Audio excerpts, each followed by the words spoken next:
ଆମର ଭଣ୍ଡାରୀ ପୋଖରୀ ଥାନାରେ ଗୋଟେ ମିସିଂ ରିପୋର୍ଟ ଆସିଥିଲା जोटा कि किडनैपिंग थिला माइनर पिलार केस नंबर 322 आमर 22 जुलाई 2024 आसला जहाँ आमर 363 सेक्शन आईपीसी रे केस रजिस्टर होता एमर जी कंप्लेंट अच्छा पिलार माँ ना समिता जेना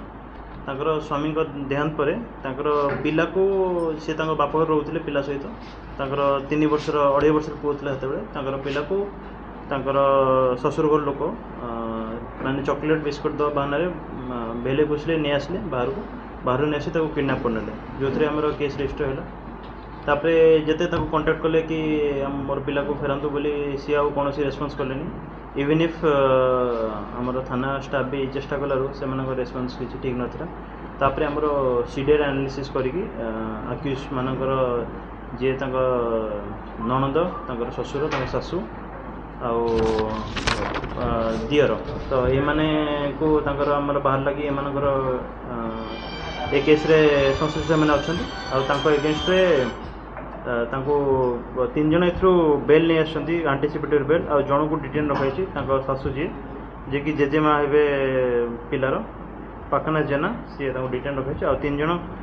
जेजे तार कैलाश जेना आलोक रंजन जेना तार सान दादा हम आ संजय कुमार जेना तांकर पीसा पिलार पीसा बा ननदी हम जी लेडीज ननदी हम से आंटीसिपेटरी बेल नहीं आसछंती आम अराउंड 10 मंथ्स पर पिला को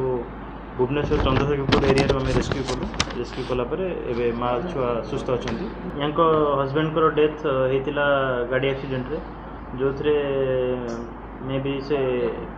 इन्शुरांस जहाँ भी पैसा इनवॉल्व थिला तो जिते ये निज घर को जावाक मन स्थिर कले कि मोर बापा घर रही तो से मैंने may be for the blackmailing हो कि अन्य कौन रिजन हो से पिला को नहीं जाते माँ ठूँ छुआ को दूरी रखी तो तापर आमर ड्यूरिंग इन्वेस्टिगेशन आम एक्चुअली जानबू कि एक्चुअल रिजन कौन थी आ समस्त स्टेटमेंट रेकर्डिंग पर एग्जामिनेशन पर पड़ोसा घर लोग एग्जामिनेशन पर आम जापर एक्चुअल रिजन कौन थी अराउंड 10-11 मास माँ ठूँ पिला अलग थे 10 मास पर रेस्क्यू करा।